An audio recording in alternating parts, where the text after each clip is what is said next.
तो students mensuration start करते हैं। यहाँ मेंसुरेशन में अपने पास दो तरह की ज्यामितियाँ होती हैं, एक ठोस ज्यामिति होती है और एक समतल ज्यामिति होती है। तो स्टार्ट करने जा रहे हैं मेंसुरेशन को।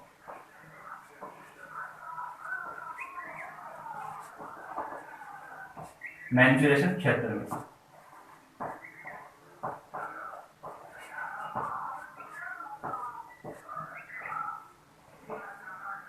क्षेत्रमिति के अंदर यानी मेंसुरेशन में अपने पास दो तरह के फिगर होते हैं, एक 2D फिगर होता है और एक 3D फिगर होता है। 2D फिगर क्या होता है कि 2D फिगर के अंदर जो भी समतल ज्यामिति होती है वो आती है, और 3D फिगर जो होता है उसके अंदर अपने पास जो ठोस ज्यामिति होती है वो आती है। जैसे अपन समतल ज्यामिति की बात करें 2D की, तो 2D के अंदर जैसे त्रिभुज है, चतुर्भुज है, बहुभुज है, वर्त है, ये सब किसके अंतर्गत आएंगे? 2D के अंदर, यानी समतल ज्यामिति में आएंगे। और जो अपने पास 3D फिगर होते हैं, तो 3D फिगर के अंदर जो भी अपने पास ठोस ज्यामिति होगी वो ठोस ज्यामिति किसमें आएगी? 3D फिगर्स के अंदर आएंगे। तो 3D फिगर जैसे कौन से हैं? जैसे बात कर लेते हैं शंकु की, तो शंकु अपने पास 3D फिगर है, घन है, घनाभ है, बाल्टी है, ये सब क्या आएंगे अपने पास? ये सभी अपने पास 3D फिगर होंगे। तो दो तरह के फिगर होते हैं अपने पास, कौन कौन से? देखिए बात कर लेते हैं यहाँ फिगर्स की कि फिगर कौन कौन से होते हैं। इसमें फिगर होते हैं अपने पास दो तरह के, एक 2D फिगर होता है और एक 3D फिगर होता है। 2D फिगर क्या होता है? इसमें दो डायमेंशन होती है, यानी दो ही माप होती है अपने पास। 3D फिगर के अंदर तीन माप होंगे। तो 2D फिगर वो होते हैं जो भी अपने पास समतल ज्यामिति होगी, जो भी समतल ज्यामिति होगी वो किसमें आएगी? 2D फिगर्स के अंदर आएगी, यानी इसके अंदर अधिकतम दो डायमेंशन होती है। और 3D फिगर्स के अंदर क्या होता है? अपने पास जो भी ठोस ज्यामिति होगी वो किसमें आएगी? 3D फिगर्स में आती है।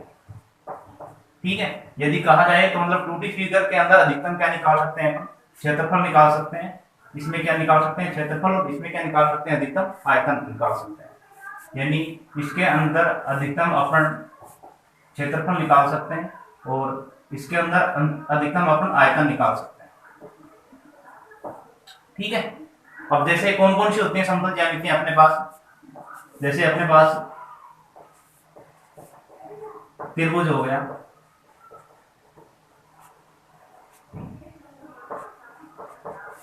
वर्ग हो गया, चतुर्भुज हो गया, या फिर कोई भी बहुभुज हो गया, या फिर वर्ग। तो इस प्रकार की जो भी ज्यामिति होती है अपने पास, मतलब जिनको किसी समतल के ऊपर बना सकते हैं, वो सभी 2D फिगर्स होते हैं। वो किसमें आएंगे? समतल ज्यामिति में आएंगे, यानी 2D के अंदर आएंगे। और 3D फिगर जो भी ठोस ज्यामिति है अपने पास, जैसे घन है, घनाभ है, शंकु है, प्रिज्म है, पिरामिड है, बेलन है, गोला है। तो ये सब किसमें आएंगे? ये आएंगे अपने पास 3D फिगर के अंदर। यानी 2D फिगर्स जो हैं अपने पास, उसमें अधिकतम दो डायमेंशन होगी अपने पास, जिसका क्षेत्रफल निकाला जा सकता है। जैसे त्रिभुज है, वर्ग है, चतुर्भुज है, बहुभुज है, वर्त है, ये सब क्या होगी अपने पास? समतल ज्यामिति होगी। और ये जो समतल ज्यामिति है इनको किसी भी पृष्ठ के ऊपर या फिर किसी समतल के ऊपर हम आरेख के द्वारा प्रदर्शित कर सकते हैं। जबकि जो 3D फिगर्स होते हैं, 3D फिगर्स ठोस ज्यामितियों को कहते हैं, जिसका अधिकतम हम आयतन निकाल सकते हैं। अधिकतम इसमें तीन डायमेंशन होंगी। बात कर लेते हैं 3D फिगर की, तो 3D फिगर जैसे घन होता है, घनाभ होता है, शंकु होता है, प्रिज्म होता है, पिरामिड होता है, बेलन होता है, गोला होता है, ये सब किसमें आएंगे? अपने पास 3D फिगर्स के अंदर आएंगे। अब बात कर लेते हैं इसमें यूनिट की कि मतलब किस तरह के अपने को क्वेश्चन पूछे जाते हैं। तो यूनिट के हिसाब से, मतलब मात्रा के हिसाब से तीन तरह के क्वेश्चन पूछे जाते हैं अपने से।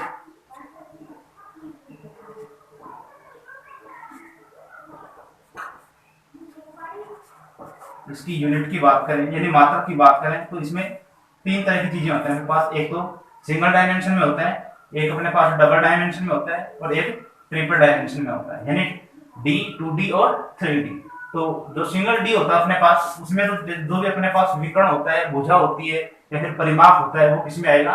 सिंगल डी में आएगा, यानी केवल एक ही डायमेंशन में आएगा, एक ही माप के अंतर्गत आएगा। यानी जो भी अपने पास क्या होगी? भुजा होगी, विकर्ण होगा या फिर परिमाप होगा। तो ये सब किसमें आएंगे? ये सिंगल डी में आएंगे, यानी एक ही डायमेंशन होती है इनकी। और जो 2D फिगर्स होते हैं इसमें दो डायमेंशन होती हैं, तो इसमें क्या आता है अपने पास? क्षेत्रफल आता है। और 3D फिगर्स के अंदर 3 डायमेंशन होती है, इसमें क्या आएगा अपने पास, आयतन आ जाएगा। क्या आएगा, आयतन आ जाएगा।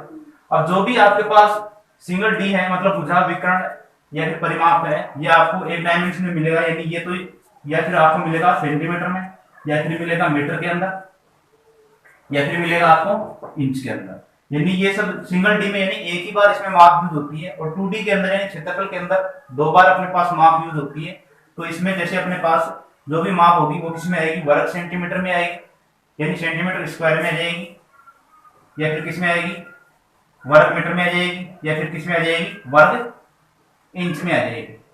और जो 3D होता है अपने पास, यानी 3 डायमेंशन युक्त जो भी अपने पास निकालेंगे, यानी आयतन होगा, वो आयतन अपने पास किसमें होगा, यानी इसमें डायमेंशन होगी, वो 3 बार यूज होगी, 3 बार कैलकुलेट की जाएगी, 3 बार गुणा होगी इसमें। तो ये किसमें होगा, या तो अपने पास घन सेमी में होगा, या फिर घन मीटर में होगा, या फिर घन इंच में होगा। तो इस प्रकार से इनकी माप व्यक्त करेंगे।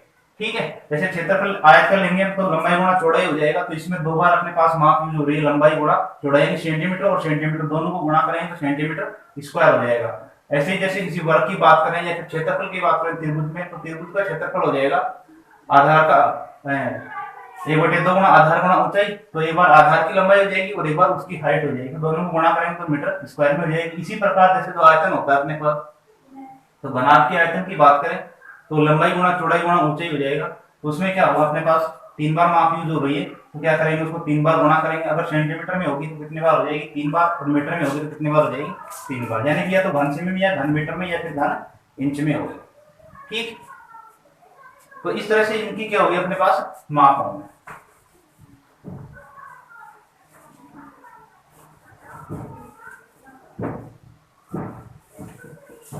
अब देखिए मेंसुरेशन के अंदर अपने पास सबसे ज्यादा इंपॉर्टेंट होता है जो आपका राइट एंगल ट्रायंगल होता है, यानी समकोण त्रिभुज होता है, ये बहुत इंपॉर्टेंट होता है। और इस राइट एंगल ट्रायंगल के कुछ रेशियो होते हैं जो अधिकतर एग्जाम में उसी से संबंधित पूछे जाते हैं, तो वो भी मैं आपको बताऊंगा कि कौन कौन से रेशियो हैं जो अधिकतर आप यूज होते हैं यहाँ पर, और एग्जाम में भी क्वेश्चन उन्हीं से पुटअप होते हैं, वो भी आपको यही देखना है।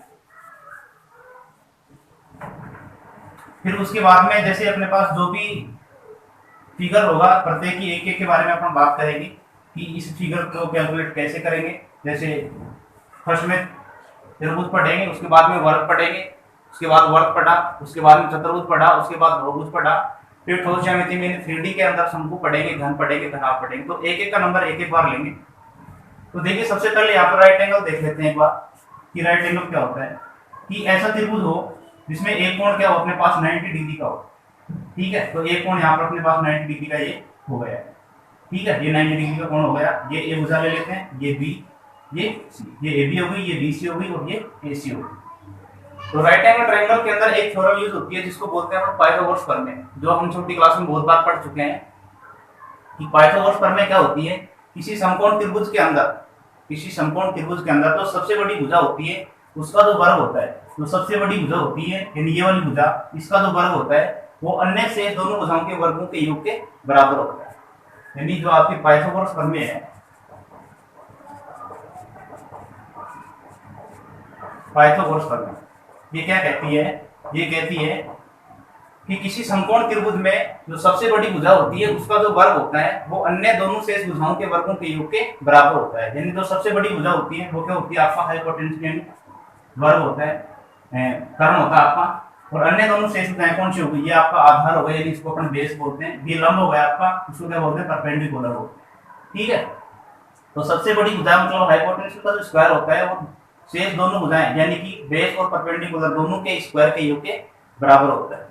यानी पाइथागोरस प्रमेय को हम यहाँ से कह सकते हैं कि जो आपका हाइपोटेंशियल का स्क्वायर होता है वो आपका बेस के स्क्वायर और जो आपका परपेंडिकुलर के स्क्वायर के बराबर होता है। ठीक है, तो ये चीज अपने को ध्यान में रखनी है। जैसे बात करें यहाँ पर कि मैं कहूँ आपको कि ये भुजा अपने पास 3 है, ये कितनी है, 4 है, तो इसको आप कैसे कैलकुलेट करेंगे, इससे हम कैलकुलेट कर सकते हैं जो पहले भी हम पढ़ चुके हैं कि बेस का स्क्वायर यानी 3 का स्क्वायर 9 हो जाएगा, परपेंडिकुलर यानी 4 का स्क्वायर 16 हो जाएगा, 16 और कितना हुआ 25 हो गया, और 25 का अंडर रूट निकालेंगे यहाँ पर तो क्या हो जाएगा 5 हो जाएगा। तो ये भुजा कितनी होगी अपने पास 5 होगी। तो इस प्रकार से इनके कुछ रेशियो भी होते हैं, वो रेशियो मैं आपको एक बार बता देता हूँ कि किस किस रेशियो में इनकी बातें की जाती हैं, एग्जाम में कहाँ कहाँ से इसके क्वेश्चन पूछे जाते हैं। तो देखिए ये भी इसका एक रेशियो ही था। अगर राइट एंगल के इसकी बात करें हम यहाँ से, तो देखिए नंबर 1 रेशियो इसकी बात करें राइट एंगल की, तो होता है आपका 3 4 5 रेशियो होता है 3 4 और 5, यानी सबसे बड़ी भुजा अगर आपकी 5 है तो अन्य दोनों शेष भुजाएं आपकी 3 और 4 होगी, या फिर इसका कोई भी एक क्या होगा, गुणज होगा।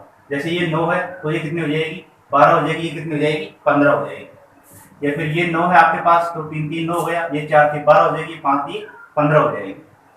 नंबर 2 की बात करें तो ये होती है आपके पास 5 12 और 13, ये आपका दूसरा रेशियो। तीसरे रेशियो की बात करें तो ये होता है आपका 8 15 और 17। नंबर 4 की बात करें तो 1 1 और √2। तो ये आपके राइट एंगल ट्रायंगल के ही रेशियो हैं जिनसे क्वेश्चन पुट अप होते हैं। मतलब या तो इन्हीं यही दे दिए जाते हैं एग्जाम में, या फिर इनके कोई भी गुणज होता है वो दिया जाता है। नंबर 5 की बात करें तो 1 √3 और 2। नंबर 6 की बात करें यहाँ पर तो 7 24 और 25, 7 24 और 25। नंबर 7 की बात करूँ यहाँ पर तो ये 9 40 और 41। नंबर 8 की बात करें यहाँ पर तो ये होता है आपका 11 60 और 61। यानी इस प्रकार से इनमें संबंध होता है कि इन्हीं का रेशियो जो होता है वो एग्जाम में आपसे अधिकतर पूछा जाता है कि राइट एंगल ट्रायंगल के अंदर जैसे इसकी बात करें तो जैसे सबसे बड़ी भुजा अगर आपके पास 61 है तो ये कितनी होगी आपके पास, इसमें से एक 60 हो जाएगी और एक कितनी होगी, 11 होगी। ठीक है। यदि दूसरे इसकी बात करें हम यहाँ से तो कहते हैं कि मतलब एक भुजा आपके पास कितनी है, 10 है, दूसरी कितनी है, 24 है। यदि ये भुजा आपके पास 10 है और दूसरी है आपके पास 24 है तो तीसरी भुजा बताओ। तो देखिए अगर आपको रेशियो याद है कि 3 4 5 5 12 और 13 8 15 17 ये सभी रेशियो अगर आपको याद है तो क्या करेंगे आप, इनको आप वैसे लिख लीजिए कि जैसे आपको पता है कि ये इससे संबंधित हो रहा है, मतलब इसका गुणज हो रहा है, तो आप लिखिए 5 12 और 13। ठीक है। अब इसको चेक कर लीजिए आप कि आपको दो भुजाएं दे रखी हैं, कितनी कितनी, 10 और 24, 10 और 24। तो देखिए अगर ये इसका दोगुना हो रहा है यहाँ पर, ये इस रेशियो का दोगुना है, ये भी इसका दोगुना है, तो ये भी तीसरी भुजा होगी वो भी इसका कितना होगी, दोगुना होगी। ये कितनी हो जाएगी, 26।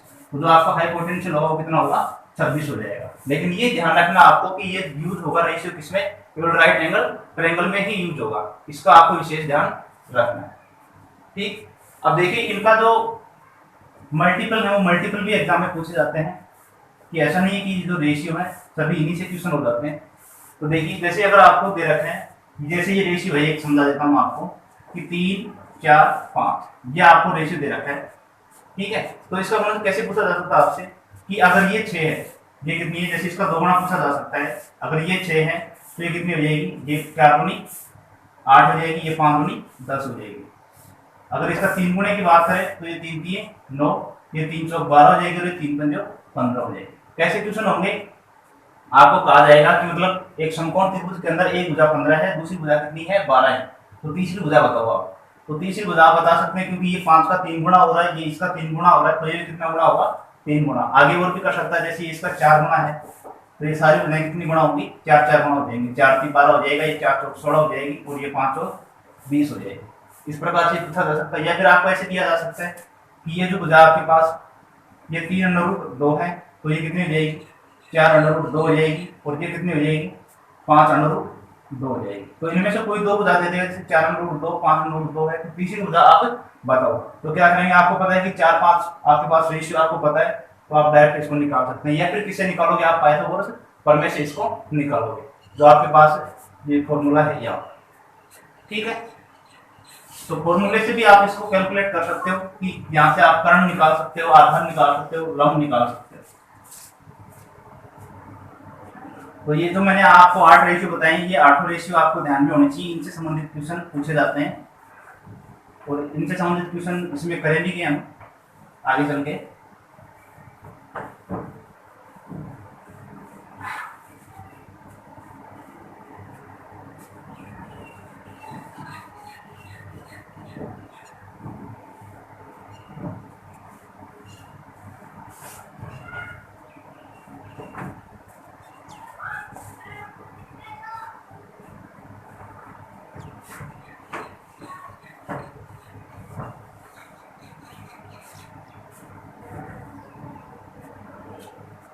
अब देखिए यहाँ से हम एक एक ज्यामिति की बात करेंगे। नंबर फर्स्ट पे लेते हैं यहाँ पर ट्रायंगल, यानी कि कोई भी त्रिभुज ले लेते हैं। तो देखिए नंबर एक स्टार्ट करते हैं यहाँ पर त्रिभुज। ठीक है, तो जो आपका त्रिभुज होता है, ये त्रिभुज क्या होता है बता देता हूँ आपको कि जो आपका त्रिभुज होता है, मतलब अगर आप भुजाओं के आधार पर देखें, मतलब मेंसुरेशन के आधार पर, तो आपके पास 4 प्रकार के त्रिभुज होंगे। अगर ज्योमेट्री के हिसाब से देखेंगे तो आपको कोणों के अनुसार और मिल जाएंगे। तो यहाँ पर हम ज्योमेट्री नहीं पढ़ रहे हैं, यहाँ पर मेंसुरेशन पढ़ रहे हैं, तो मेंसुरेशन की ही बात करेंगे यहाँ पर। तो मेंसुरेशन में अगर बात करें तो आपके पास 4 ट्रायंगल है। कितने ट्रायंगल होंगे? 4। तो नंबर 1 पर बात कर लेते हैं समकोण त्रिभुज की, या समबाहु त्रिभुज लिखा नंबर 1 पे। ये हो गया आपका समबाहु त्रिभुज। ठीक है, तो समबाहु त्रिभुज क्या होता है, पहले त्रिभुज को समझ लीजिए कि जैसे ये आपके पास त्रिभुज है, ये ए भुजा हुई, ये बी, ये सी, यानी कि ये ए पॉइंट, ये बी पॉइंट और ये सी पॉइंट, ए बी भुजा, बी सी भुजा और ये ए सी भुजा। ठीक है, तो त्रिभुज के आंतरिक कोणों का योग तो कितना होता है आपके पास? 180 डिग्री होगा। आंतरिक कोणों का योग कितना होगा? 180 डिग्री। और बाह्य कोणों का जो योग होगा वो कितना होगा? 360 डिग्री। और जो बाह्य कोणों का योग होता है वो चाहे कोई भी ज्यामिति हो, सभी का कितना होता है? 360 डिग्री होता है। तो बाह्य कोणों का योग एक बार मैं आपको सभी को बता देता हूँ कि बाह्य जो कोण होते हैं उनका जो योग होता है वो सभी का कितना होगा? 360 डिग्री होगा। चाहे कोई भी ज्यामिति हो आपके पास, चाहे त्रिभुज हो, चाहे चतुर्भुज हो, चाहे पंचभुज हो, षष्ठभुज हो, अष्टभुज हो, यानी कोई भी बहुभुज हो आपके पास, सबका सम कितना होगा? 360 डिग्री होगा। क्यों? क्योंकि किसी भी ज्यामिति को हम किसी त्रिभुज के वर्त के अंदर बंद कर सकते हैं। त्रिभुज को हम वर्त के अंदर बंद कर सकते हैं, चतुर्भुज को कर सकते हैं, वर्ग को कर सकते हैं, आयत को कर सकते हैं, यानी किसी भी बहुभुज को क्या कर सकते हैं? एक वर्त के अंदर बंद कर सकते हैं। और जो वर्त होता है वो कितने डिग्री पर निर्मित होता है? 360 डिग्री पर निर्मित होता है। तो जो बाहर का कोणों का योग होगा, यानी सभी का जो बाहर का कोणों का योग होगा, चाहे कोई भी ज्यामिति हो तो कितना होगा? 360 डिग्री होगा। चाहे कोई भी ज्यामिति हो, एक्स वाई जेड, त्रिभुज, चतुर्भुज, पंचभुज, अष्टभुज, दशभुज, मतलब कोई भी हो। और जो आपका आंतरिक कोणों का योग होता है वो आप किससे निकाल सकते हैं? आंतरिक कोणों का योग ज्ञात करने के लिए मैं आपको एक फॉर्मूला बता देता हूँ कि 2 ये होता है आपका 2n-4 इंटू 90 डिग्री। यहाँ पर n क्या है? भुजाओं की संख्या है। जितनी भी भुजाएं होंगी उनको आप 2 से गुणा कीजिए, उसमें से 4 माइनस करिए और उसको 90 से मल्टीप्लाई कर दीजिए, आपके पास उसके बाह्य कोण का योग आ जाएगा। जैसे बात कर लेते हैं अपन त्रिभुज की। त्रिभुज के आंतरिक कोणों का योग जैसे 180 डिग्री होता है, अपने को पता है कि आंतरिक कोणों का योग त्रिभुज का 180 डिग्री होता है। तो देखिए यहाँ पर 3 दूनी 6, 6 में से 4 गए तो कितना बच गया? 3 दूनी 6, 6 में से 4 गए तो 2 बच गया, 9 दूनी 18, यानी कि कितना हुआ? 180 डिग्री। बात कर लेते हैं यहाँ पर चतुर्भुज की, यानी कोई भी चतुर्भुज हो, चाहे वर्ग हो, आयत हो, चाहे कोई चतुर्भुज हो, जिसकी 4 भुजाएं होंगी तो उसको n बराबर कितना रखेंगे? भुजाओं की संख्या 4 होगी, तो 4 दूनी 8, 8 में 4 गए तो 4 और 9 तो 36, कितना हुआ? 360 डिग्री। यानी कोई भी चतुर्भुज हो आपके पास, चाहे यहाँ पर वर्ग हो, चाहे यहाँ पर क्या हो? आयत हो। एग्जाम में क्वेश्चन पूछा जा सकता है आपसे। उसके बाद जैसे देखें यहाँ पर बात करें हम पंचभुज की, समपंचभुज के आंतरिक कोणों का योग कितना हुआ? तो 5 दूनी 10, 10 में से 4 गए कितने हुए? 6, और 6 नाम कितने हो गए? 54, 540 डिग्री। बात कर लेते हैं यहाँ पर अष्टभुज की, यानी इस प्रकार से चाहे कोई भी आपके पास ज्यामिति हो उसको आप निकाल सकते हैं। तो देखिए 8 में से भुजाओं की संख्या 8 होगी, 8 में से 2 गई तो 6, 6 में से 4 गए तो कितने बच गए? अष्टभुज है, 8 में से 2 गए तो 6, 6 में 4 गए तो 2 अष्टभुज। तो देखिए यहाँ पर n से गुणा कीजिए, 8 दूनी 16, 16 में से 4 गए तो कितने बच गए? 12, और 12 नाम कितने हो गए? 108, यानी कि 1080 डिग्री। अष्टभुज में भुजाओं की संख्या 8 होगी तो 8 दूनी 16, 16 में से 4 गए तो कितने बच गए? 12, और 12 नाम 108 और एक बिंदु, यानी कि 1080 डिग्री हो गया। तो इस प्रकार से आप क्या कर सकते हैं? सभी का आप कैलकुलेट कर सकते हैं, कोई भी ज्यामिति हो आपके पास। अगर पूछा जाए कि प्रत्येक कोण का मान, तो प्रत्येक कोण के मान के लिए क्या करोगे आप? जैसे त्रिभुज के है तो त्रिभुज में आप 3 का भाग दे दीजिए। अगर समबाहु त्रिभुज है तो आपके पास, और इसमें आप 4 भुजाएं तो 4 का भाग दे दीजिए, 1 का मान आ जाएगा। पंचभुज है तो इसमें 5 का भाग दे दीजिए, आपको 1 कोण का मान आ जाएगा। अष्टभुज है तो 8 का भाग दे दीजिए, इसमें 1 कोण का मान आपके पास आ जाएगा। ठीक है, अब चलते हैं अपना पॉइंट पर, यानी कि अपना त्रिभुज चल रहा है, और त्रिभुज के अंदर क्या है? समबाहु त्रिभुज।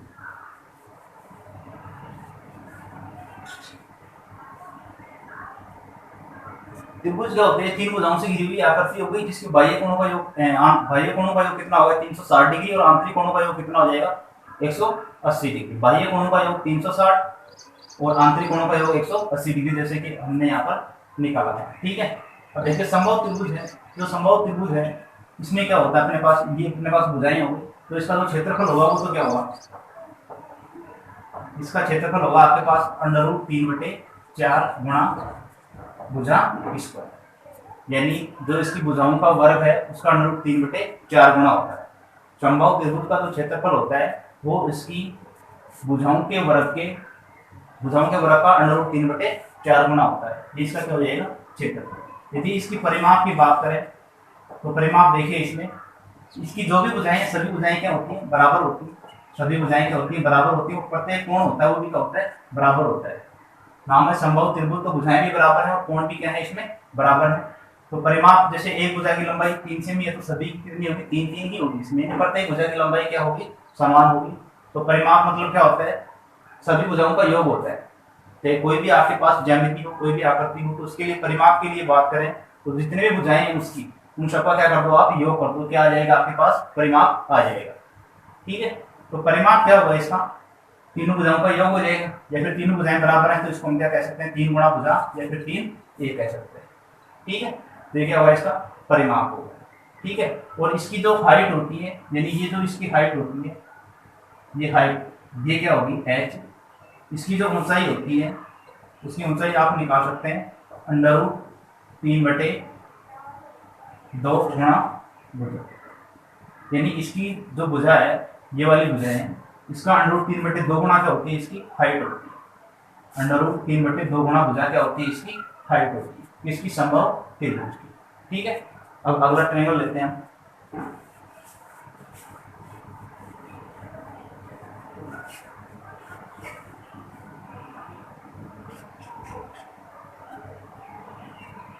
ले लेते हैं समकोण त्रिभुज ही ले लेते हैं।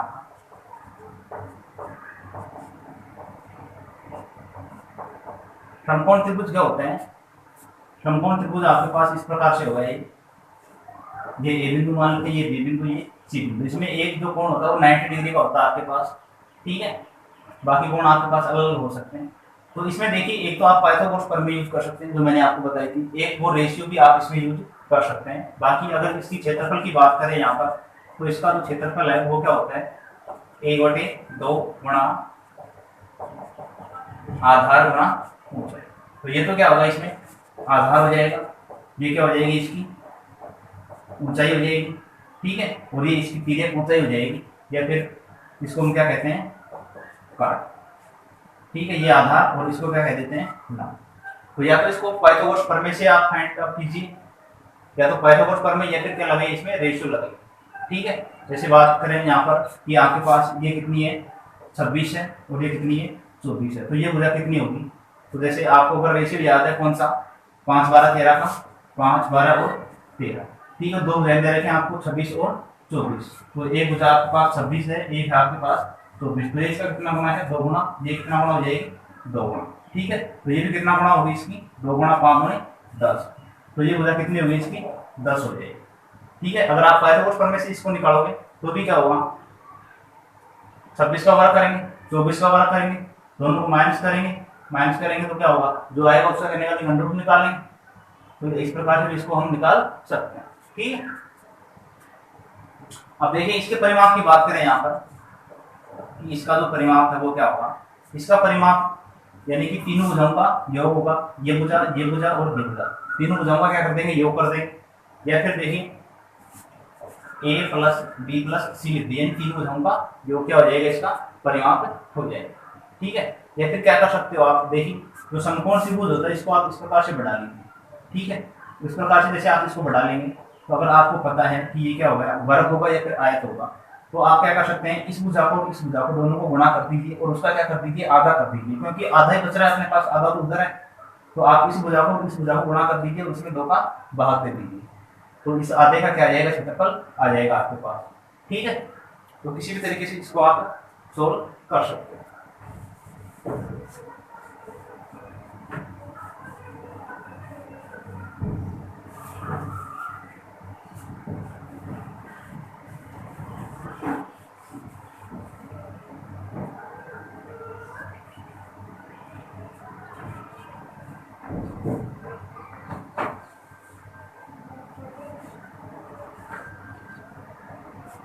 इसके बाद देखते हैं समद्विबाहु त्रिभुज।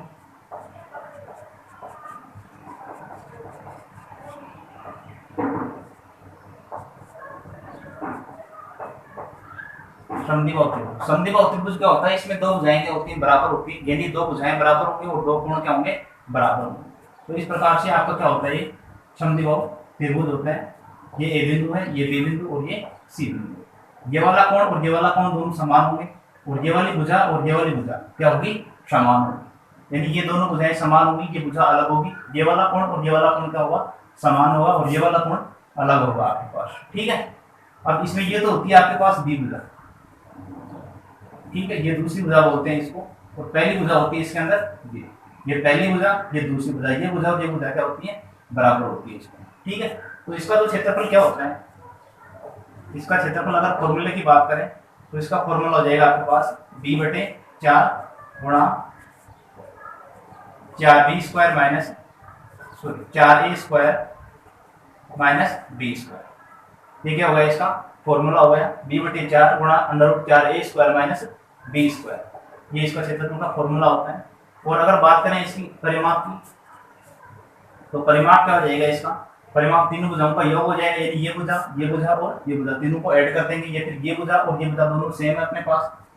ठीक है, या फिर इसको a मान लो तो क्या हो जाएगा, a + 2b हो जाएगा, यानी दोनों भुजाएं सेम है तो दोनों को 2 से गुणा कर दिया और इसको अलग से ऐड कर दिया। ये क्या हो जाएगा, इसका परिमाप हो जाएगा।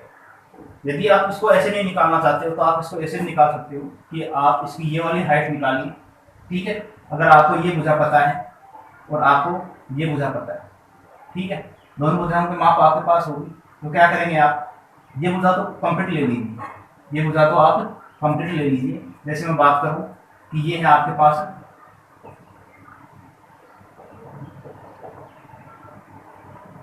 10 सेमी ले लीजिए इसको, ये कितनी है 10 सेमी है, ये कितनी है 8 सेमी।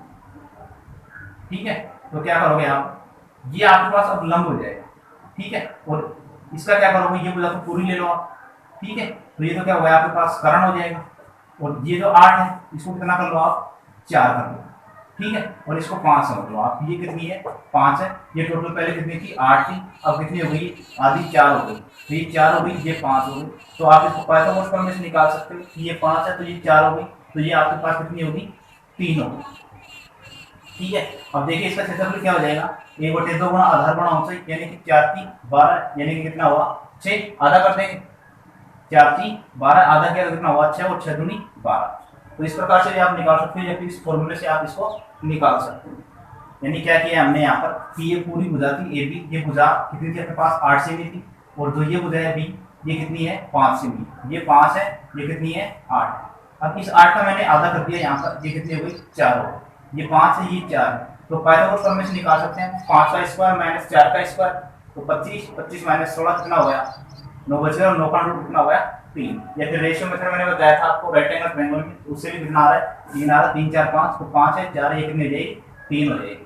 अब क्या करेंगे आप, ये आपके पास समकोण त्रिभुज हो गया, देखिए समकोण त्रिभुज हो गया, इसका क्षेत्रफल निकाल लीजिए, 1/2 गुणा आधार गुणा ऊंचाई, तो 2 का इसमें भाग किया, यानी कि ये कितना हो गया 2 हो गया, और 3 दूनी 6, यानी आधे का 6 वर्ग सेमी है, तो पूरे में कितना हो जाएगा 6 दूनी 12 वर्ग सेमी हो जाएगा। ठीक है, या फिर आप इसको डायरेक्ट गुणा कर सकते हैं, 4 × 3 = 12, इस पूरे का क्षेत्रफल कितना आ जाएगा 12 वर्ग सेमी आ जाएगा आपके पास। ठीक है, तो ये हो गया आपका समद्विबाहु त्रिभुज।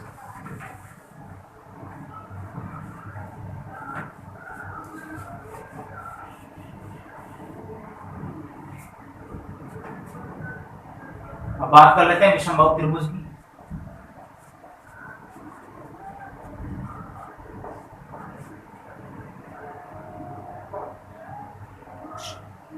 विषमबाहु त्रिभुज क्या होता है, इसमें सभी भुजाएं असमान होती हैं, और जो तीनों कोण भी होते हैं वो भी क्या होते हैं असमान होते हैं, यानी कि जो भी आपके पास भुजाएं हैं वो सभी क्या हैं इसमें असमान है। ये ए बिंदु है, ये बी बिंदु है, और ये सी बिंदु है। ठीक है, तीनों कोण अलग अलग होंगे, यानी तीनों कोण असमान है, और तीनों भुजाएं भी क्या हैं असमान है। ठीक है, ये क्या होता है आपका विषमबाहु त्रिभुज होता है, इसमें सभी भुजाएं असमान होंगी, सभी कोण भी क्या होंगे असमान होंगे। ठीक, अब देखिए करना क्या है आपको, सबसे पहले इसका क्षेत्रफल निकालने के लिए आप परिमाप निकालेंगे, फिर परिमाप को क्या करेंगे आधा करेंगे, तो आपके पास अर्ध परिमाप आ जाएगा। ठीक है, फिर उसके बाद में एक फॉर्मूला लगाएंगे आप, तो देखिए सबसे पहले इसके परिमाप की बात कर लेते हैं। तो परिमाप आप जानते हैं किसी भी आकृति या किसी भी ज्यामिति का जो परिमाप होगा वो सभी भुजाओं का क्या होगा, योग होगा। तो इसके अंदर 3 भुजाएं हैं, तो 3 भुजाओं का क्या हो जाएगा, योग हो जाएगा, यानी कि a प्लस बी प्लस सी क्या होगा, इसका परिमाप होगा। यदि मैं बात करूं इसके अर्ध परिमाप की, तो इसका अर्ध परिमाप क्या होता है, यानी इस ये जो परिमाप हमने निकाला है इसका क्या कर देंगे, आधा कर देंगे। तो a प्लस बी प्लस सी का क्या हो गया, आधा हो गया। ठीक है, तो ये क्या हुआ इसका अर्ध परिमाप। यहाँ से आप इसका अर्ध परिमाप निकालेंगे, एच निकाल लेंगे, जिसको अपन व्यक्त करेंगे। ये क्या हो गया, एच अर्ध परिमाप हो गया, आ जाएगा आपके पास। उसके बाद में एक लोग लगाएंगे इसका क्षेत्रफल का सूत्र। तो इसका क्षेत्रफल का सूत्र क्या होगा आपके पास, यानी कि अंडर रूट एस क्या है यहाँ पर आपका अर्ध परिमाप है, एस माइनस ए, यानी कि अर्ध परिमाप से आप पहली भुजा निकालेंगे, माइनस करेंगे, गुणा में एस माइनस बी, यानी कि दूसरी भुजा आप माइनस करेंगे क्योंकि 3 भुजाएं अलग अलग हैं, एस माइनस सी, यानी कि तीसरी भुजा क्या कर देंगे, माइनस कर देंगे। जो आएगा उसको क्या करेंगे आप, अंडर रूट निकाल लेंगे। तो इससे क्या आ जाएगा, आपका क्षेत्रफल आ जाएगा। क्या आ जाएगा, क्षेत्रफल आ जाएगा। एस क्या है यहाँ पर, अर्ध परिमाप है। तो इस प्रकार से क्या करेंगे आप, इन चारों जो आपके पास त्रिभुज हैं इनका क्षेत्रफल, परिमाप और विकर्ण निकाल सकते हैं, यानी इसमें आप हाइट वगैरह सब निकाल सकते हैं। तो ये तो हो गया आपके क्या, त्रिभुज।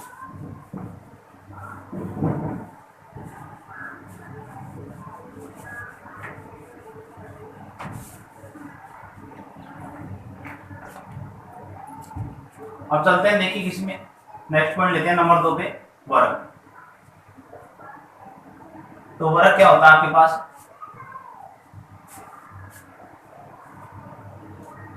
इस प्रकार से वर्ग हो गया, ये ए बिंदु है, ये बी बिंदु है, ये सी बिंदु है, ये डी बिंदु है, यानी सभी भुजाएं समान होती हैं और सभी कोण है वो 90 डिग्री के होते हैं। सभी भुजाओं की लंबाई समान होगी, सभी कोण 90 डिग्री के होंगे। तो इसमें सभी जो भुजाएं हैं वो क्या होगी, बराबर होंगी, और प्रत्येक कोण है वो कितने डिग्री का होगा, 90 डिग्री का होगा। ठीक है, अब देखिए इसमें सभी भुजाएं बराबर होंगी, यानी ये जितनी होगी उतनी ये होगी। ये इसका क्या होता है, विकर्ण होता है। ठीक है, और इसका जो विकर्ण होता है वो क्या होता है, ये एक है, ये एक है, ये अंडर रूट 2, यानी इसका जो विकर्ण होता है वो अंडर रूट 2 गुणा होता है किसका, भुजा का। यदि ये एक है तो ये एक का अंडर रूट 2 गुणा होगा क्या, इसका विकर्ण। ठीक है, और इसका क्षेत्रफल क्या होगा, लंबाई गुणा चौड़ाई हो जाएगा। या फिर आप क्या कर सकते हैं, इस त्रिभुज का क्षेत्रफल निकालिए, ये आपके पास आधा बच रहा है, उसका डबल कर दीजिए आप, तो क्या हो जाएगा आपके पास, इसका क्षेत्रफल आ जाएगा। तो देखिए इसका जो क्षेत्रफल होगा वो क्या होगा, लंबाई गुणा चौड़ाई, या फिर भुजा स्क्वायर कर लो, या फिर ए स्क्वायर कर लो। यानी ये भुजा ए है, इसको ए मान लिया, इसको भी ए मान लिया, यानी सभी को ए मान लिया, तो इसको और इसको गुणा कर दीजिए, तो क्या आ जाएगा, इसका क्षेत्रफल आ जाएगा। या फिर आप इसको राइट एंगल ट्रायंगल की तरह भी निकाल सकते हैं कि इसका निकाल लीजिए और इसका क्या कर दीजिए, डबल कर दीजिए। ठीक है, इसका परिमाप क्या होगा, इसकी सभी भुजाएं क्या है, बराबर है। तो आप क्या कह सकते हैं इसको कि 3a क्या हो जाएगा, इसका परिमाप हो जाएगा। यानी अगर ये 5 है, ये भी 5 है, ये भी 5 होगी, ये भी 5 होगी, तो परिमाप क्या होगा इसका, तो 4 है, अपने पास, तो क्या हो जाएगा 4। तो इसको कितने से गुणा करेंगे, यदि सभी 5 है आपके पास तो 4 पंजे 20 हो जाएगा, यानी इसको गुणा कर रहे हैं 4 से, क्योंकि 4 भुजाएं हैं तो उसको गुणा कर दीजिए, तो ये क्या होगा, इसका परिमाप होगा। बात करें इसके विकर्ण की, तो इसका विकर्ण क्या होता है, इसकी जो भुजा होती है उसको कितना गुणा होता है, अंडर रूट 2 गुणा होता है, यानी कि भुजा का कितना होता है, अंडर रूट 2 गुणा होता है। और ये मैंने आपको बता दिया कैसे होता है, अगर ये एक है, ये एक है, तो ये अंडर रूट 2 हो गया आपके पास। ठीक है, क्वेश्चन जैसे पूछ लिया जाए इसमें कि ये कहते हैं अपने को कि कोई वर्ग है उसका परिमाप है वो 48 सेमी है। 48 सेमी क्या है, इसका परिमाप है, तो आप इसका विकर्ण बताएं, क्या बताएं, विकर्ण। यदि परिमाप इसका 48 है तो आप ये कह सकते हैं कि प्रत्येक भुजा कितनी होगी, 12 की होगी, क्योंकि 4 भुजाएं 4 का भाग देंगे तो 12 से 48, ये 12 होगी, ये भी 12 होगी, ये भी 12 होगी, यानी सभी कितनी की होगी, 12 की हो जाएंगे। अगर ये आपके पास 12 है, सभी 12 है, तो ये इसका अंडर रूट 2 गुणा होती है, तो ये कितना हो जाएगी, 12 अंडर रूट 2 हो जाएगी। ठीक है, तो आप इसको डायरेक्ट इस प्रकार से निकाल सकते हैं। या फिर क्या करेंगे आप कि 12 का स्क्वायर कीजिए, इसका स्क्वायर कीजिए, 144 और 144, ठीक है, इनको ऐड कीजिए, उसके बाद क्या करोगे आप, इनका अंडर रूट निकालिए, अंडर रूट निकालने तो वही चीज आएगी आपके पास, 12 अंडर रूट 2 आएगा। ठीक है, तो इस प्रकार से भी आप इनको सोल्व कर सकते हैं।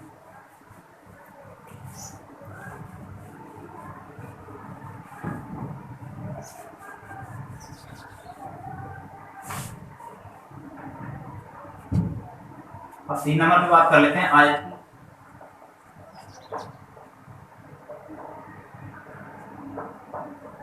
तो आयत क्या होती है? आयत एक ऐसी ज्यामिति होती है जिसकी आमने सामने की भुजाएं क्या होती है? समान होती है। यानी ये भुजा और ये भुजा क्या होगी? समान होगी। ये भुजा और ये भुजा समान होगी, और प्रत्येक कोण है वो कितने डिग्री के होंगे? इसमें 90 डिग्री के हो जाएंगे।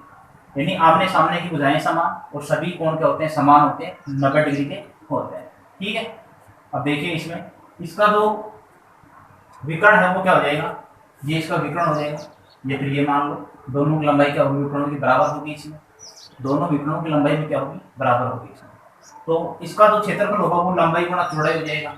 क्या हो जाएगा? लंबाई गुणा चौड़ाई हो जाएगा। वही बार की तरह से, या फिर क्या कीजिए, इस ट्रायंगल का क्षेत्रफल निकालिए और उसका डबल कर दीजिए, या फिर इस ट्रायंगल का निकाल लीजिए, उसका डबल कर दीजिए।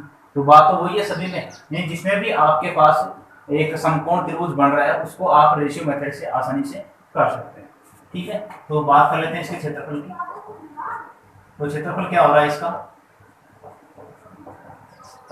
लंबाई गुणा चौड़ाई। परिमाप क्या हो जाएगा इसका? इसका परिमाप हो जाएगा, देखिए ये भुजा और ये भुजा समान है। ठीक है, ये भुजा और ये भुजा समान है। तो देखिए, तो इसको ए माने और इसको भी ए मान लेंगे। ये बी है तो वो भी हो जाएगी। तो इसको 2a कर लेते हैं, और या फिर इसको कॉमन ले लीजिए, 2 यहाँ से कॉमन ले लेते हैं, a प्लस बी। यानी a को 2 से गुणा करेंगे तो दोनों ये भुजाएं हो गई, और b को 2 से गुणा करेंगे तो दोनों ये भुजाएं हो गई। ठीक है, तो ये परिमाप हो गया। इसके विकर्ण की बात करें तो विकर्ण इसका वही है, किसकी तरह है? समकोण त्रिभुज की तरह है। ये देखिए यहाँ पर समकोण त्रिभुज बन रहा है आपके पास। अगर ये भुजा पता है और ये भुजा पता है तो आप ये निकाल सकते हैं किससे? पाइथागोरस प्रमेय से, या फिर निकालेंगे आप इसको रेशियो मेथड से। ठीक है, तो विकर्ण क्या हो जाएगा इसका? इस ये लंबाई का स्क्वायर और ये चौड़ाई का स्क्वायर। ठीक है, तो ये हो जाएगा आपका लेंथ का स्क्वायर प्लस बर्थ का स्क्वायर। ठीक है, लंबाई का स्क्वायर प्लस चौड़ाई का स्क्वायर का क्या हो जाएगा? Under root. ठीक है, क्वेश्चन पूछा जाता है इसमें, जैसे कोई आयत है आपके पास, उसका जो क्षेत्रफल है, आयत का क्षेत्रफल है आपके पास 1200 वर्ग से। ठीक है, और उसकी जो भुजाएं हैं वो भुजाएं आपके पास a अनुपात b, मतलब दोनों का जो अनुपात है वो दे रखा आपको 3:4 दे रखा। कितना दे रखा? 3:4। और आपको कह दे कि आप उसका विकर्ण हमारे को बताइए। क्या बताइए? विकर्ण बताइए उसका। ठीक है, तो विकर्ण के लिए क्या करेंगे आप? या तो पूरा फॉर्मूला लगाइए। पहले क्या करेंगे आप कि 3x² + 4x² बराबर 1200 करेंगे क्षेत्रफल के बराबर। तो पहले आप इसको रेशियो से ये लेके आएंगे कि मतलब ये कितने के गुणज में है। या फिर अगर आपको पता है कि एक समकोण त्रिभुज में अपने पास रेशियो मेथड चलता है, तो रेशियो मेथड में आपको अगर ये अनुपात पता है कि ये 3 है, ये 4 है, ये 5, तो समकोण त्रिभुज में ये छोटी भुजा, ये छोटी भुजा, ये सबसे बड़ी भुजा, तो ये छोटी भुजा, ये छोटी भुजा, ये सबसे बड़ी भुजा, ये कर्ण। तो आपको ये पूछ रहा है। ठीक है, तो 3, 4, तो यहाँ से देखिए 1200 इसका क्षेत्रफल है। यदि यहाँ से इसको मैं 30 मान लूँ, इसको मैं 40 मान लूँ, तो ये इसका 10 गुना हो रही है। ये भी इसका कितना? 10 गुना हो रही है। और ये भी कितना हो जाएगी इसका? 10 गुना। तो ये कितने हुई? 50। तो विकर्ण कितना होगा इसका? 50 सेमी हो जाएगा। ये 50 सेमी इसका विकर्ण हो जाएगा। कैसे हुआ? देखिए 3:4 में बता रखा था। ये रेशियो अपने को पता है, 3, 4 और 5 का रेशियो होता है समकोण त्रिभुज में। तो अगर इसको 10 गुना समझे, इसको 10 गुना समझे, तो 4 की 12 यानी कि 12 हो गया अपने पास। एक बिंदु यहाँ से भी, एक बिंदु यहाँ से, तो दोनों बिंदु यानी कि 1200 वर्ग सेमी इसका क्या हो गया? क्षेत्रफल हो गया। तो ये भी क्या होगा? विकर्ण भी इसका 10 गुना होगा। तो ये कितना होगा? 5 दया 50, यानी ये कितना होगा इसका? 50 होगा। तो इस प्रकार से भी आप इसको सोल्व कर सकते हैं, या फिर पूरे फॉर्मूले से आप कर सकते हैं इसको। फॉर्मूले में आपको बता रहा हूँ यहाँ पर।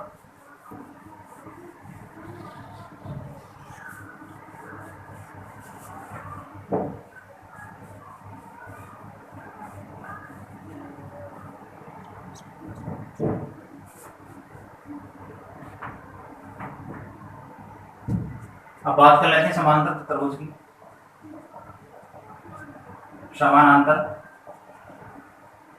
चतुर्भुज, तो समानांतर चतुर्भुज क्या होते हैं?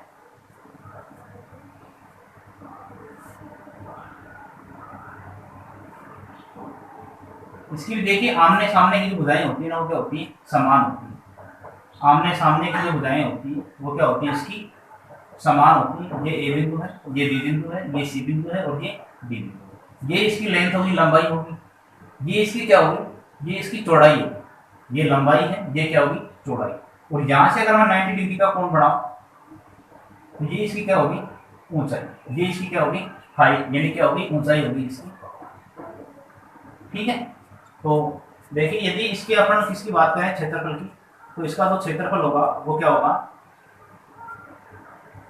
लंबाई, ये तो लंबाई होगी, और ये क्या होगी इसकी चौड़ाई होगी, ये क्या हो जाएगा आपका इसका चौड़ाई। ठीक है, अब चौड़ाई देखिए यहाँ पर ये नहीं काम में लेंगे आप काम में लेंगे ये वाली जो हाइट मैंने बताई है ये, तो आप इस चौड़ाई जगह ऊंचाई लिखिए, तो ये क्या हो जाएगी इसकी ऊंचाई, यानी लंबाई गुणा ऊंचाई क्या होगा इसका क्षेत्रफल होगा। ठीक है, अब उसके बाद देखिए आप इसमें क्या निकालेंगे परिमाप, तो इसका जो परिमाप होगा वो सेम आयत की तरह होगा, क्योंकि इसके आमने सामने भुजाएं समान होती, तो क्या करेंगे आप कि 2a प्लस b हो जाएगा, यानी ये भुजा और ये भुजा समान है तो 2a यानी 1 है तो इसको 2 से गुणा कर दें 2a हो गया, और b को ये भुजा b है तो इसको 2 से गुणा कीजिए तो ये 2b हो जाएगी, ये भुजा b हो गई, ये भुजा क्या हो गई a हो गई। तो इस प्रकार से आप इसे क्या निकाल सकते हैं परिमाप निकाल सकते हैं। और इसका ये जो विकर्ण होता है ये विकर्ण भी आप निकाल सकते हैं। ये विकर्ण कैसे निकालेंगे आप, लंबाई का स्क्वायर प्लस चौड़ाई का स्क्वायर, तो इसका विकर्ण भी क्या हो जाएगा सेम आयत की तरह या फिर त्रिभुज की तरह हो गया ये भी, तो ये क्या हो गया आपका लंबाई का स्क्वायर प्लस चौड़ाई का स्क्वायर, लंबाई का स्क्वायर प्लस चौड़ाई का स्क्वायर का अंडर रूट क्या हो जाएगा इसका विकर्ण हो जाएगा। तो इस प्रकार से इसको भी आप सॉल्व कर सकते हैं।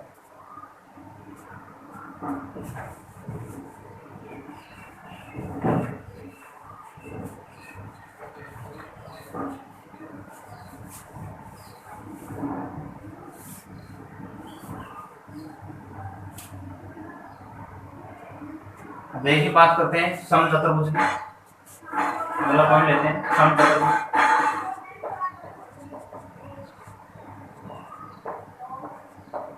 समचतुर्भुज क्या होता है, ये हो गया आपके पास समचतुर्भुज, ये ए बिंदु है, ये बी बिंदु है, ये सी बिंदु और ये डी बिंदु। इसमें क्या होता है, इसमें सभी भुजाएं होती हैं वो समान होती हैं आपके पास, यानी चारों भुजाएं क्या होंगी समान होंगी, और जो आमने सामने के कोण होंगे वो समान होंगे, यानी ये कोण और ये कोण क्या होगा समान होगा, ये कोण और ये कोण समान होगा। समचतुर्भुज में आमने सामने के कोण समान होंगे, सभी भुजाएं समान होंगी, और इसके जो विकर्ण होंगे ना ये विकर्ण क्या होंगे असमान होंगे, विकर्ण क्या होंगे असमान होंगे, और इस बिंदु पर ये वाला जो कोण है आपके पास ये बनेगा आपके पास 90 डिग्री का। ठीक है, इसको मैं ओ नाम दे देता हूँ। ये जो बिंदु होगा ऊपर जहाँ पर आपके पास 90 डिग्री के कोण बनेंगे, तो इस प्रकार से ये आकृति होती है आपके पास। तो देखिए इसका जो क्षेत्रफल होता है वो क्या होता है, या तो आप कीजिए इसको 1/2 गुणा विकर्णों का गुणनफल, ये तो क्या होगा इसका फॉर्मूला होगा क्षेत्रफल का। और परिमाप की बात करें यहाँ पर तो परिमाप क्या हो जाएगा इसका, सभी भुजाएं बराबर हैं, 4 भुजाएं हैं तो क्या हो जाएगा 4 गुणा भुजा, यानी कि 4a क्या होगा इसका परिमाप हो गया। ठीक है, अब देखिए इसमें आपको कई बार भुजाएं दी होती है, क्या दी होती है भुजाएं दी होती है, विकर्ण दिया होता है, उसके बाद आपसे क्षेत्रफल पूछा जाता है, तो आप क्या करेंगे वही आप इसमें रेशियो मेथड यूज करेंगे, क्या करेंगे रेशियो मेथड यूज करेंगे, कौन सा जो राइट एंगल ट्रायंगल में हमने यहाँ से सीखा था, तो वही आपको यहाँ पर क्या करना है यूज करना है। ठीक है, तो जैसे यहाँ पर आपके पास ये है, अगर आपको ये भुजा दे रखी है ठीक है, और इसका विकर्ण दे रखा है, तो ये भुजा तो आपके पास पूरी की पूरी रहेगी। उसके बाद क्या कहता है आपको कि ये जो है आपके पास विकर्ण है, ये जैसे आपको दे दिया कि 12 सेमी है, कितना है 12 सेमी इसका विकर्ण है, तो आप इसका आधा कर देंगे, कितना हो गया 6। अब देखिए आपके पास ये कितनी होगी, जैसे जो भी दे रखी है आपको, जैसे 4 दे रखी है या 5 दे रखी है, इसको 8 समझ लो आप। ठीक है, ये 8 है आपके पास, ये 12 थी कितनी होगी 6 होगी, ये आप इससे निकाल सकते हो, पाइथागोरस प्रमेय से निकाल सकते हो या फिर रेशियो मेथड से निकाल सकते हो। तो इस प्रकार से आप क्या कर सकते हैं, इसको भी सोल्व कर सकते हैं, या तो फॉर्मूले से कीजिए या फिर आप ये जो राइट एंगल मैंने आपको बताया कि इसमें एक संपूर्ण त्रिभुज बनता है, या फिर उससे इसको सोल्व कर सकते हैं।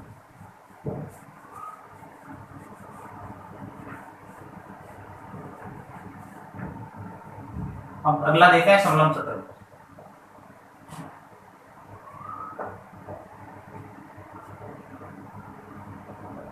ठीक है।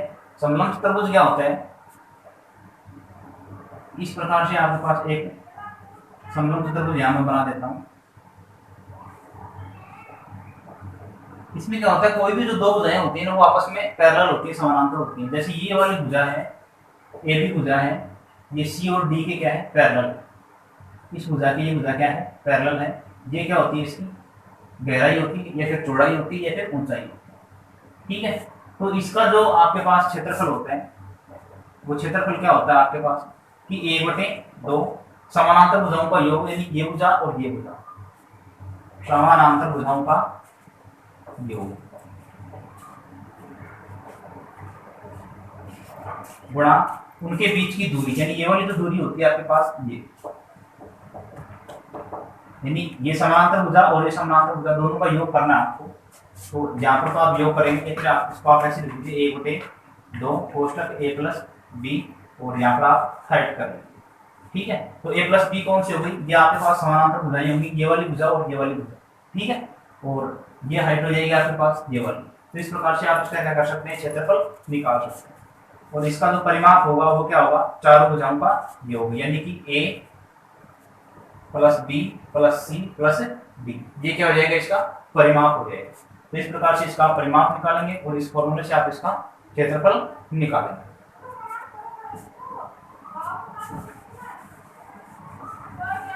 अब देखिए अगला देखेंगे, यहाँ पर सर्किल को देख लेते हैं, वर्ग को।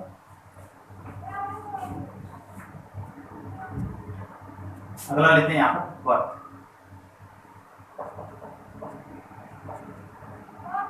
तो वर्ग क्या होता है आपके पास, समतल पट पर एक जैसी रेखीय आकृति होती है, एक नियत बिंदु से एक जो चल बिंदु होता है वो निश्चित नियत दूरी बनाते हुए गति करता है, तो एक बिंदु पथ का निर्माण करता है, उसका बिंदु पथ क्या कहलाएगा, वर्ग कहलाएगा। यानी यदि कोई चल बिंदु, यहाँ से कोई चल बिंदु लें और इस स्तर बिंदु से कोई नियत दूरी रखते हुए दूरी तय करता है, तो उसका जो मार्ग होता है, बिंदु पथ होता है, वो क्या कहलाता है, वर्ग कहलाता है, ठीक है। और इस वर्ग के अंदर, इस केंद्र से यहाँ तक की दूरी, परिधि तक की दूरी क्या कहलाती है, आर कहलाती है। और इस आर का जो मतलब डबल हो जाता है 2r, ये आपका क्या कहलाता है, डायमीटर कहलाता है, व्यास कहलाता है, ठीक है। यानी कि जो आपकी त्रिज्या होती है वो व्यास की आधी होती है, और जो आपका व्यास होता है वो, जो व्यास होता है वो त्रिज्या का क्या होता है, दुगुना होता है, ठीक है। ये क्या होती है, इसकी परिधि होती है, परिमाप होता है बार का, ठीक। तो इसका जो क्षेत्रफल होता है वो क्या होता है, इसका क्षेत्रफल होता है आपके पास पाई आर स्क्वायर, और इसका जो परिमाप होता है, परिमिति यानी कि जो परिधि होती है, इसकी परिधि होगी आपके पास 2 पाई आर, ठीक है। और जो इसकी व्यास होगा वो व्यास क्या होगा, इसका त्रिज्या का क्या होगा, दोगुना होगा, व्यास बराबर त्रिज्या का दोगुना होगा, ठीक है। अब देखिए ये इसका क्या है, केंद्र बिंदु हो गया, इसको हटा देता हूं एक बार, ये केंद्र बिंदु हो गया, ये इसकी त्रिज्या हो गई, ये एक त्रिज्या मैंने और ले ली है, ठीक है। अब ये एक वर्गखंड बनाता है, यहाँ पर ये वर्गखंड हो गया, और ये क्या हो गया, वर्गखंड हो गया, और ये क्या हो जाता है आपका, त्रिज्या खंड हो जाता है, क्या हो जाता है, त्रिज्या खंड हो जाता है। तो इसमें आपसे एक तो चाप की लंबाई, ये वाली जो चाप की लंबाई है ये पूछी जाती है, और एक वर्गखंड का क्षेत्रफल पूछा जाता है, यानी ये जो वर्गखंड है इसका क्षेत्रफल पूछा जाता है। तो जो वर्गखंड का क्षेत्रफल होता है वो क्या होता है, वर्गखंड का क्षेत्रफल, वर्गखंड का क्षेत्रफल होता है आपका पाई आर स्क्वायर थीटा बटे 360 degree, pi r square theta बटे 360 डिग्री क्या होगा, इसका क्षेत्रफल होगा। और जो त्रिज्या खंड की लंबाई होती है, ये वाली, ये त्रिज्या खंड की लंबाई होती है। तो त्रिज्या खंड की लंबाई कैसे निकालते हैं, त्रिज्या खंड की लंबाई होती है आपकी 2 पाई आर थीटा बटे 360, और यहाँ से इसमें 2 का भाग दे देंगे तो यहाँ पर 180 भी आप लिख सकते हैं इसको, ठीक है। तो देखिए हमने यहाँ पर त्रिभुज के फॉर्मूले पढ़े हैं, वर्ग के पढ़े हैं, आयत के पढ़े हैं, चतुर्भुज के पढ़े हैं, वर्ग के पढ़े हैं, और उसके बाद में फॉर्मूले पढ़ेंगे किसके, जो आपके आयतन के हैं 3D के। जो 2D के आपके पास फॉर्मूले हैं वो मैंने आपको सभी बता दिए यहाँ पर, ठीक है। और इनके क्वेश्चन आगे देख सकते हैं। और इस ये जो अपने पास समतल ज्यामिति है 2D है, जो 2D डायमेंशन के फिगर होते हैं, समतल ज्यामिति होती है, उनको क्या कर सकते हैं हम कि जो रेशियो मेथड होता है उसका ज़्यादा से ज़्यादा यूज कर सकते हैं, उसका ज़्यादा से ज़्यादा यूज कर सकते हैं और क्वेश्चन जल्दी सोल्व होता है अगर आपको रेशियो सभी पता है तो उनसे। ठीक है, और ये मैं बता दूं आपको कि मतलब जो आपके आयतन होंगे वो आयतन किस प्रकार से होंगे। जो आपने अभी इन आकृतियों का क्षेत्रफल निकाला है 3D में क्या होगा, 3D में जो आप इन आकृतियों का जो क्षेत्रफल निकाला है, यदि आप उस क्षेत्रफल को जो आपके पास 3D की हाइट दे रखी है उस हाइट से गुणा कर देते हैं तो आप क्या निकाल सकते हैं, उसका आयतन निकाल सकते हैं, वॉल्यूम निकाल सकते हैं। जैसे देखिए बात करें यहाँ पर, जैसे बेलन की बात करें तो बेलन एक गोलाकार आकृति होती है लेकिन उसकी हाइट होती है तो मतलब वर्ग की तरह होता है। तो इसका जो आधार था, मतलब यहाँ मैं बात कर लूँ आयतन की, जैसे कोई भी आयतन होता है आपके पास, कोई भी 3D का आयतन है वो क्या होगा आपका, एक तो उसमें आधार का क्षेत्रफल होगा और क्या होगी उसमें उसकी ऊंचाई होगी। तो उसका आधार का क्षेत्रफल आपने पढ़ लिया है, यानी त्रिभुज का क्षेत्रफल पढ़ा आपने, वर्ग का पढ़ा है, वर्ग का पढ़ा है, आयत का पढ़ा आपने, चतुर्भुज का पढ़ा है, तो ये सब क्षेत्रफल आप पढ़ चुके। उसकी हाइट से आप उसको गुणा कर दीजिए, बस आपके पास क्या आ जाएगा, आयतन आ जाएगा। जैसे बात करें हम घनाभ की या घन की बात कर लो यहाँ पर, तो घन के अंदर जो घन का आयतन है वो कैसे निकालोगे आप, आधार का क्षेत्रफल। तो घन का जो आधार का क्षेत्रफल कैसे होता है, देखिए घन कैसे होता है आपका, इस प्रकार से आपका घन होता है। तो इसका आधार का क्षेत्रफल, तो इसका आधार जो होगा कैसे होगा, वर्गाकार होगा। तो वर्ग का क्षेत्रफल क्या होता है आपके पास, वर्ग का क्षेत्रफल भुजा स्क्वायर क्या होता है, भुजा स्क्वायर होता है। और इसकी ऊंचाई है तो इसमें मतलब सभी भुजाएं बराबर हैं, तो मतलब ये भी ए होगी आपके पास, ये भी ए है, ये भी ए है और ये भी ए है, यानी सभी भुजाएं ए, यानी सभी क्या होंगी, बराबर होंगी इसमें। तो इसकी हाइट से आप इसको गुणा कर दीजिए, तो इसकी जो हाइट है वो भी भुजा के बराबर है, तो उसको भी भुजा से गुणा कर देंगे तो ये क्या हो जाएगी, भुजा क्यूब हो जाएगी। यानी दो बार तो क्षेत्रफल हो गया, एक बार ऊंचाई होगी, तो ये क्या हो गया आपके पास, भुजा क्यूब होगी, भुजा क्यूब या फिर ए क्यूब, इसकी घन का आयतन हो जाएगा। नंबर 2 पर बात करें किसकी, घनाभ की बात करें यहाँ पर, तो घनाभ क्या होता है आपका, घनाभ का आयतन देखिए, घनाभ कैसे होती है आपकी,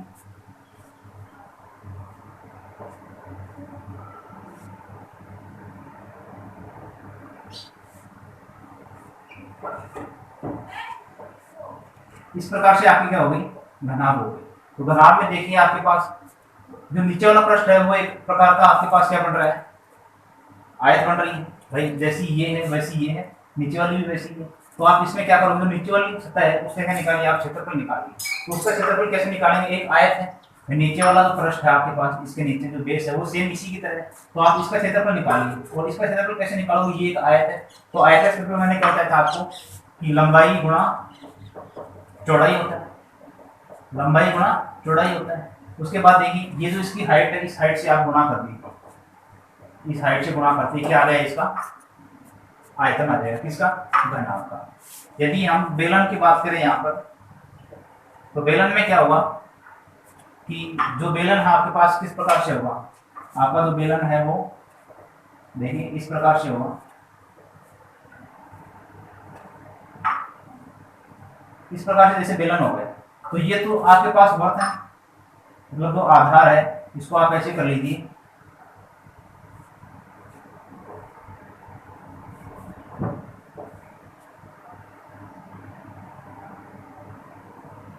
इस प्रकार से बेलन हो गया। तो देखिए ये तो आपके पास वर्त है, तो इस वर्त का क्षेत्रफल निकालिए आप। तो वर्त का क्षेत्रफल मैंने बता रखा आपको क्या होता है, पाई आर स्क्वायर। अब ये जो इसकी हाइट है इससे आप गुणा कर दीजिए, तो आप इसकी हाइट से गुणा कर दीजिए तो क्या होगा, पाई आर स्क्वायर एच। तो ये क्या होगा, बेलन का आयतन हो गया। ऐसे ही जैसे किसी भी ज्यामिति की बात कर लेना 3D के अंदर, ठोस ज्यामिति में किसी की भी बात कर लेना आप, सभी में यही होगा इसमें। जैसे प्रिज्म की बात करेंगे आप, तो प्रिज्म में भी यही होगा, पिरामिड में भी आपके पास यही होगा, शंकु में भी यही होगा आपके पास, गोले में भी यही होगा, गोले में सेम यही होगा। लेकिन गोला क्या होता है, इसका 4/3 होता है, तो 4/3 हो जाएगा। शंकु क्या होता है, इसका 1/3 होता है, तो यहाँ पर 1/3 हो जाएगा। तो इसकी बात करेंगे हम आगे वाली क्लास में।